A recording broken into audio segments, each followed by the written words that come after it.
Ano ba yan? Naputo po yung aking video.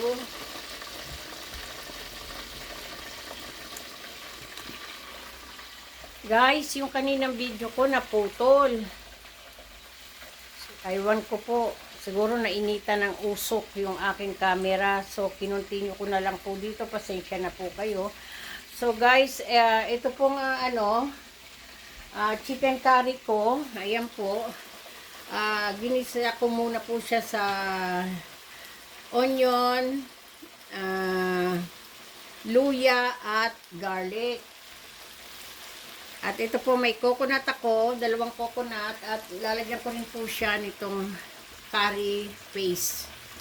Tapos lalagyan ko rin po siya ng curma at ng chili powder at salt. Pasensya na po kayo guys. Tapos yung pong aking fried chicken, ito po inano ko sa itlog, binati ko yung itlog, nilagyan ko siyang konting salt. At po, ito, yung harina ko ay hindi talaga totally na harina. Yung pang hot cake ko po, yan.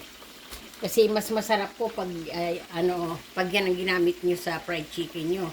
At ito naman po ay breadcrumbs. Ayan po. Nilagay ko na po yung mga chicken ko dito. Tapos nilagay ko dito sa harina, sa pang hot cake, at nilagay ko na po rito sa breadcrumbs. Ito po, naano po tuloy yung chicken ko dito, imbis na dito po yan. Ayan po. Pasensya na po kayo, naputol po. Okay lang kasi ito na, nakukontinue ko na. At nagprito na po ako ng fried chicken.